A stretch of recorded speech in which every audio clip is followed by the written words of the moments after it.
आज अतिशय महत्त्वाचा दिवस आहे। माननीय देशाचे प्रधानमंत्री श्री नरेंद्र मोदीजी यांच्या नेतृत्वात भारत सरकारने काश्मीरमध्ये अनुच्छेद 370 रद्द करण्याचा जो निर्णय घेतला होता, आज त्याच्यावर माननीय सर्वोच्च न्यायालयाने देखील एक प्रकारे मोहर उमटवलेली आहे। आणि ज्या प्रकारे सर्वोच्च न्यायालयाने आज निकाल दिलेला आहे, मी असं म्हणेन की आज भारताचा विजय झालेला आहे, जम्मू काश्मीरच्या लोकांचा विजय झालेला आहे। आणि खऱ्या अर्थानं ज्या 370 मुळे जम्मू काश्मीर हे विकासाचा आगार व्हायच्या ऐवजी दहशतवाद्यांचा आगार झालं होतं, आज खऱ्या अर्थानं 370 रद्द केल्यानंतर दहशतवादही कमी झाला, विकासही मोठ्या प्रमाणात वाढला आणि आता तर 370 पुन्हा येण्याची शक्यता पूर्णपणे सर्वोच्च न्यायालयाने संपवल्यामुळे एक नवीन पहाट ही आता जम्मू काश्मीरमध्ये झाली आहे, असं जर आपण म्हटलं तर ते वावगं ठरणार नाही। यातनं जम्मू काश्मीरच्या विकासाचा मार्ग मोकळा झाला आणि एक संघ भारत एक संघ होताच, पण कोणाच्या मनामध्ये जर यत्किंचित शंका असेल तर ती शंकाही आज संपलेली आहे आणि एक संघ भारत हा आजच्या निर्णयाने प्रस्थापित झाला आहे। म्हणून मी माननीय सर्वोच्च न्यायालयाचे देखील आभार मानतो।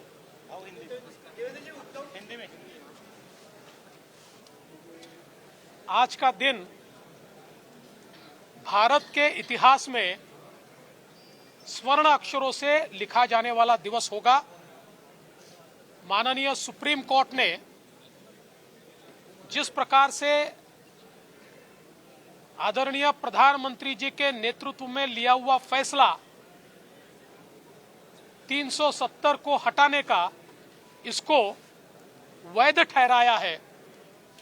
मैं ऐसा मानता हूं कि इसके कारण जम्मू कश्मीर के लोगों के लिए एक नई शुरुआत, एक नई सुबह हुई है।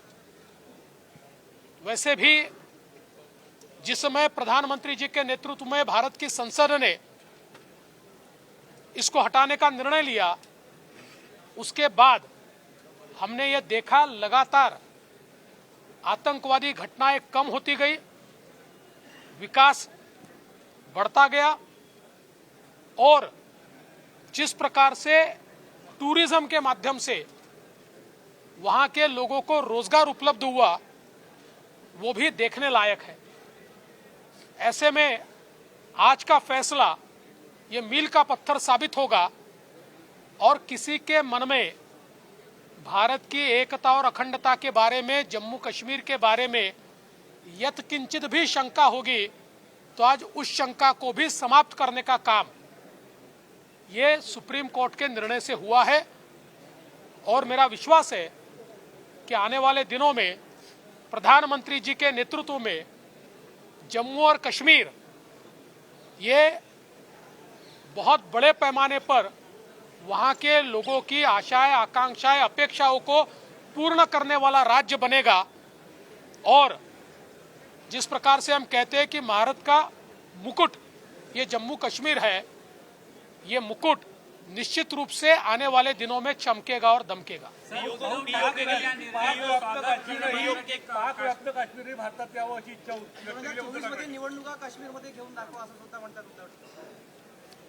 पहिली गोष्ट तर अशी आहे की पाक व्यक्त काश्मीर हे भारतामध्ये आलं पाहिजे, ही प्रत्येक भारतीयाची इच्छा आहे। आणि मला विश्वास आहे, आम्ही तर अखंड भारतावर विश्वास ठेवणारे लोक आहोत। त्याच्यामुळे जे असंभव वाटत होतं त्या गोष्टी मोदीजींनी संभव केलेल्या आहेत। म्हणून मला असं वाटतं की आपण येत्या काळाची वाट बघितली पाहिजे। सर, उद्धव ठाकरे असं देखील म्हणाले, जे काश्मीर सोडून पंडित गेलेले आहेत त्यांना परत आणण्याची गॅरंटी पंतप्रधान नरेंद्र मोदी घेतील का? पहिल्यांदा तर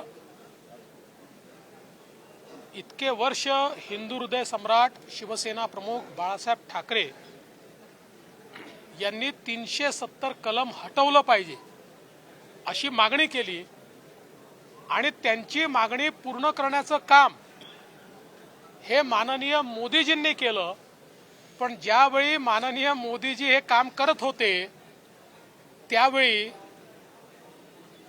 शिवसेना म्हणजे उद्धव ठाकरेंची सेना, उद्धव ठाकरेंच्या सेनेची भूमिका ही राज्यसभेमध्ये वेगळी, लोकसभेमध्ये वेगळी, इकडेही तिकडेही तबलाही डग्गाही अशा प्रकारची राहिलेली आहे. त्याच्यामुळे त्यांना या संदर्भात बोलण्याचा अधिकारच नाही आहे. त्यांनी खरं म्हणजे शिवसेना प्रमुख वंदनीय बाळासाहेब ठाकरेंनी जे जे मुद्दे मांडले त्याच्या विपरीत भूमिका घेणाऱ्यांच्या भूमिकेला सातत्याने संसदेत त्या ठिकाणी साथ दिलेली आहे.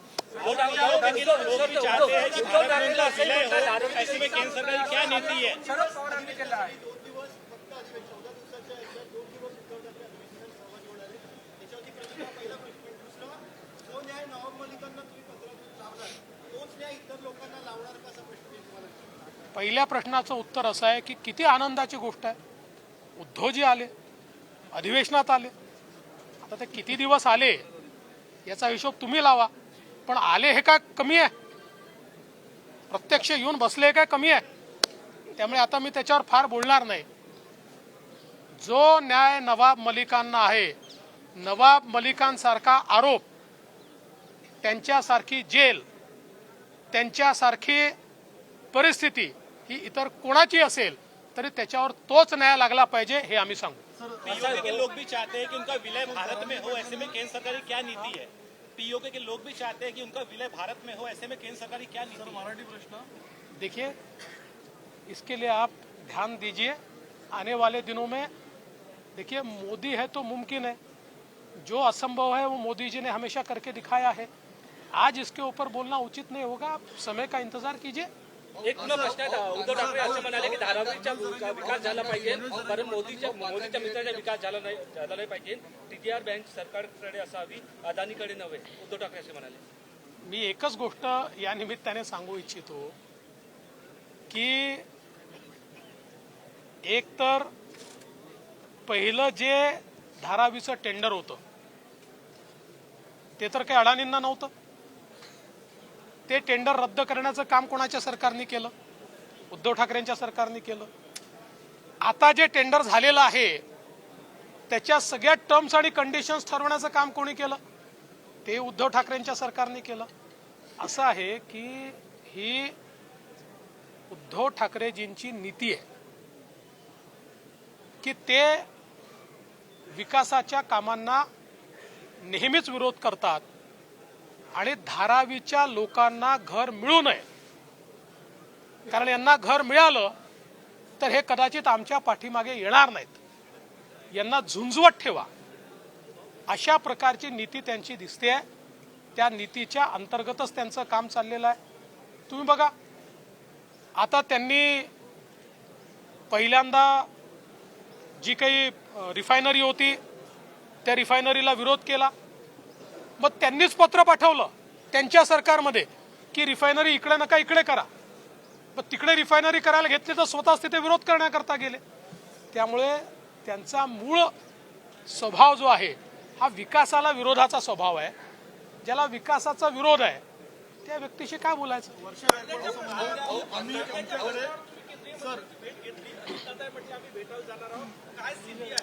असं आहे की माननीय केंद्रीय मंत्री पियुष गोयल यांची मी भेट घेतली. मी त्यांना विनंती केली की आपण एक्सपोर्ट हा सुरू केला पाहिजे. त्यावेळी त्यांनी ही बाब माझ्या लक्षात आणून दिली किंवा मला सांगितली की देशामध्ये कांद्याचं जे उत्पादन आहे, देशाला जेवढं कन्झम्पशन आहे त्याच्या 25 ते 30% कमी देशामध्ये उत्पादन आहे किंवा स्टॉक आहे. अशा काळामध्ये जर आपण एक्सपोर्ट अलाउ केला आणि माल जर बाहेर गेला तर मोठ्या प्रमाणात देशामध्ये टंचाई तयार होईल आणि सामान्य कन्झ्युमरला कांद्याचे भाव परवडणार नाहीत आणि म्हणून आम्ही एक्सपोर्टची बंदी केली आहे। मी त्यांना ही विनंती केली की व्यापारी त्या ठिकाणी लिलाव बंद करतात, शेतकऱ्यांचं नुकसान होणार आहे। खरं म्हणजे जुना माल आता व्यापाऱ्यांकडे आहे, तो काही शेतकऱ्यांकडे नाही, पण नवीन माल हा शेतकऱ्यांकडनं येतोय। त्यावेळेस त्यांनी सांगितलं की जेवढा माल शेतकरी देतील तेवढा माल जो काही भाव आम्ही ठरवू त्या भावावर सगळा माल केंद्र सरकार विकत घ्यायला तयार आहे। जर व्यापारी लिलाव करणार नसतील तर सगळा माल हा आम्ही केंद्र सरकारच्या वतीनं त्या ठिकाणी खरेदी करू। कुठेही आम्ही शेतकऱ्याला अडचणीत येऊ देणार नाही। तथापि अजूनही आमचा आग्रह हा चाललेला आहे की त्यांनी एक्सपोर्टला काही प्रमाणात का होईना परवानगी दिली पाहिजे आणि त्या संदर्भात आम्ही त्यांच्याशी चर्चा करतो।